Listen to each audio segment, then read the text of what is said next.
Now, of course, my wife's favorite TV show is The Queer Eye for the Straight Guy. My wife loves that show. A lot of women like that one. The guys, you know what I'm talking about? If you haven't seen it, it's a show where women will dump their boyfriend off for the weekend with 5 gay guys, and then they take him and they buy him new clothes and they get his hair cut and they clean up his apartment. And I told my wife, I said, this only works one way. Men would not be allowed to dump our girlfriends off for the weekend with 5 hookers and say, just slut her up, just a little bit, you know.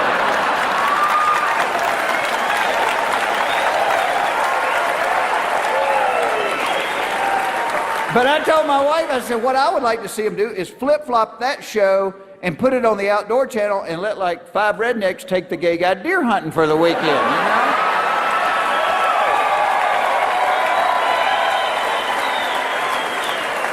Hey friends, we're down here at the hunting camp with our new buddy Eric, and last night Eric was kind enough to make dinner for us. Now what was that you made, Eric? A lavash and goat cheese salad. Well, to be honest with you, we couldn't eat it, but we opened up a can of Hormel chili, dumped that on top of it, and it's pretty darn tasty. You put that Hormel on top of your head, your tongue will beat your brains out trying to get to that stuff.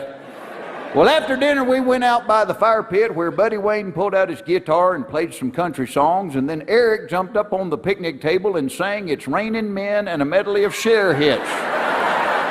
Then we came back in the cabin where Eric slept on the couch, and the 5 of us locked ourselves in the bunk room and pushed the chest of drawers up against the door. And I know somebody's going to hear this and go, oh, Foxworthy's homophobic. Trust me, I am not homophobic. And I had a friend point out a real interesting thing to me. He said, Jeff, you ever thought about it? There's a lot of similarities between gay guys and married guys. I said, you think so? He said, well, think about it. He said, if you're a man and you're sleeping in a bed that has a dust ruffle on it and 7 pillows, you're either gay or married.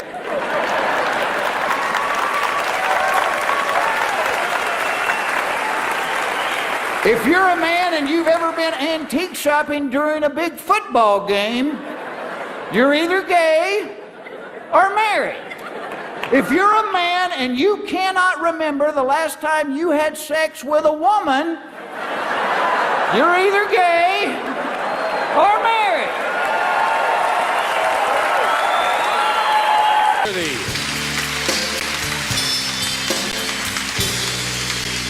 Thank you. I really have nothing left to talk about. I was backstage watching the guy before me, and my act's kind of down the toilet at this point. Oh, they're free shorts right there. The guy's looking at them like, hey, these might fit. And it's, hi, how you doing tonight? Let me start off by telling you, this is my real voice. You're not having a hee-haw flashback. This is the way I really talk. I am from Atlanta, Georgia. I don't live there now. I moved to LA a couple of years ago, and I never thought I would leave the South, but I started doing a little TV and getting on the air, and then my kinfolk said, Jeff, move away from there. And can't believe you laughed at that, honestly. What can I tell you is going on with me? I just found out 2 months ago I'm going to be a father for the first time. I'm really excited about that. Thank you. When my wife finds out, she's going to kick my ass, I swear. Now, she knows, believe me, she is going through some physical changes. Now, she is wearing the bra from a Camaro now. You know?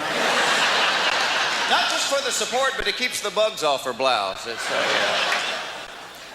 I've been married about 6 years. I love my wife to death. I like women a lot, and I don't know a whole lot about you girls. I seem to know little things. Things like I know if you give a woman a little basket of seashells, they're going to put them on the back of the toilet. I do know that. I don't know why, but that's where they go. They go on the back of the toilet. You never see a toilet on the beach, but you will see a beach on the toilet. And if they don't have real seashells, they buy the fake soap ones, but you're not supposed to wash your hands with them. This past January, I drove cross country with my wife. I learned something on that trip. A woman's job on a long trip in the car is to sleep and control the heat and air conditioning. Every time I try to sneak the window down, she wakes up and goes, roll that up, I'm cold. It's like, why don't you hold a pan of muffins so we'll have something to eat when we get there?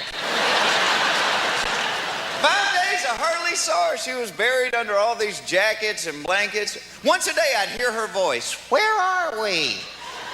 We're in hell. That's where we are. We're in hell.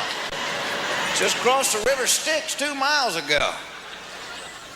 Now, the only fun I had on the whole trip was knowing everybody that passed our car on the right-hand side was laughing their ass off at her doing that open-mouth jello neck head bob.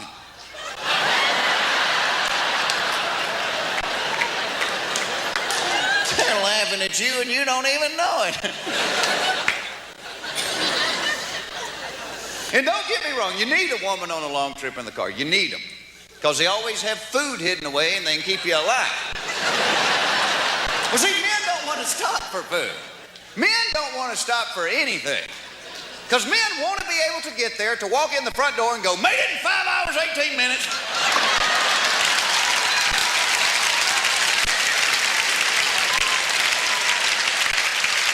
Three minutes faster than last year. Didn't even stop for gas. Pulled up behind a tanker truck. We hooked up with him. Had the kids pee out the window, and here we come, buddy.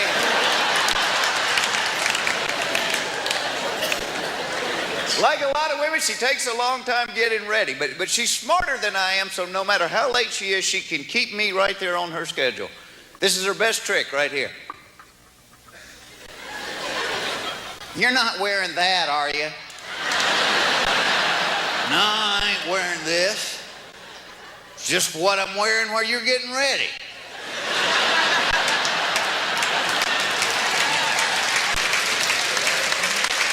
And being a man, we have no idea what's wrong with it. We try on everything we got. What about this? A sweater and a bathing suit. What do you think about that, huh?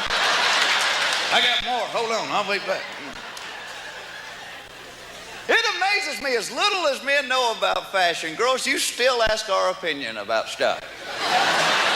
We'll be ready to walk out the door. My wife will say something like, honey, which earrings do you like better, the white ones or the black ones? Oh, hell, I got a 50-50 shot at this. I'll say the white ones. The white ones, now I've got to change this blouse. No! Never leaving this house. Crap, I got to shave again. When we're men, we just don't care as much about how we look. You never see a guy picking up his buddy to go fishing at 5 o'clock in the morning going, damn, Bill, you ain't gonna wear that shirt with them shoes, are you? It's after Labor Day, for crying out loud.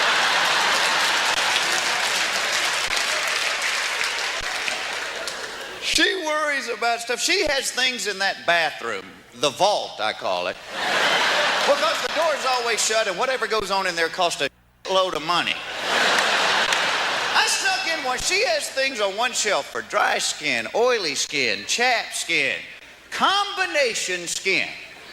Have you ever known a man with combination skin? I mean, let's say somewhere out on the construction site. Hey, Donnie, drop the hammer, come in a trailer. Now, Donnie, I'm not trying to hurt your feelings, but you have dry cheekbones and a greasy forehead. It's combination skin, Don. Well, I didn't want to say anything, but the men been laughing at you and calling you Mr. Flaky Face.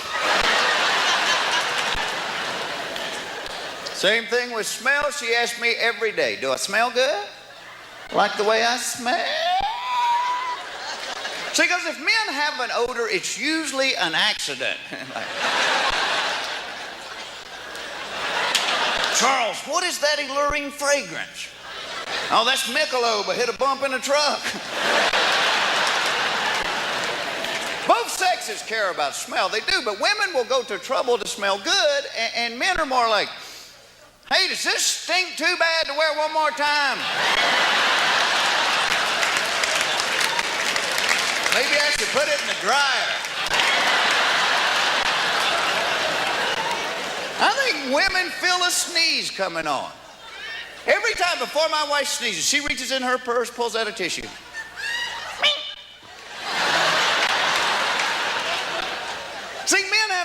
scared we're gonna sneeze. We could be riding a bus somewhere, be like, doo-doo-doo-doo, wah!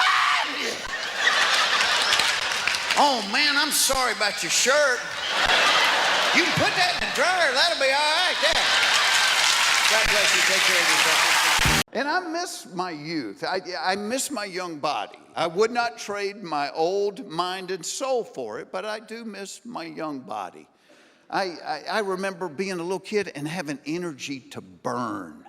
When was the last time you had excess energy you needed to burn off? But think about when you were a kid, you had so much energy, you couldn't watch TV just sitting in a chair. You had to stand on your head or be half on the chair and half off, and the commercial would come on and you'd wrestle with each other until the show came back.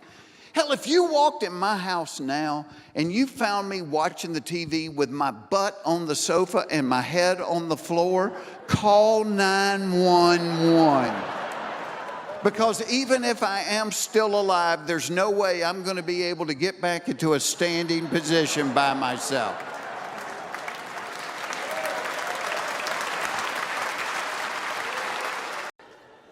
And talking about time, that's something else I've learned in 18 years of marriage. Guys, when it comes to romance, don't be in a hurry. Because see, women are like diesel engines. And what I mean by that is, it may take a little while to get them warmed up. But once you do, they can run a long, long time.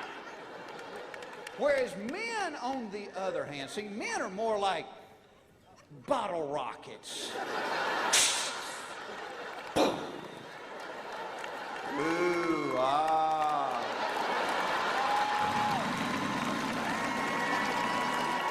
You guys have been great. Thanks for listening to me. I do appreciate it.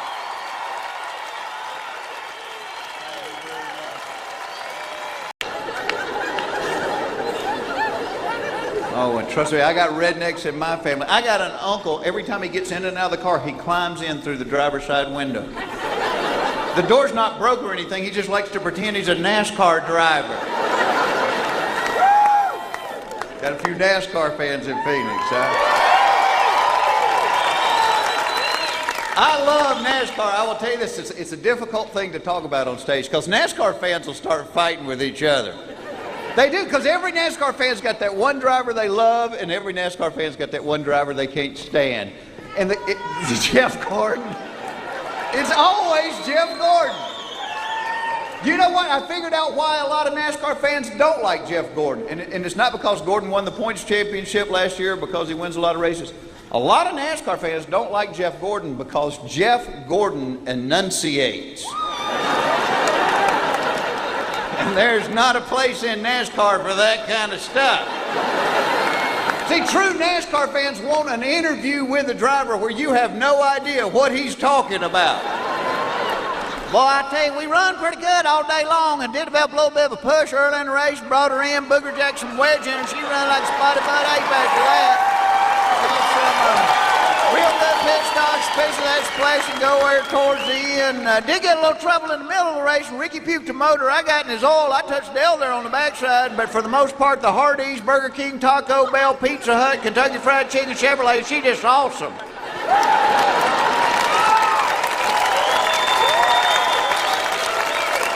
As southern as I am, I'm like, dude, what? Were there any words in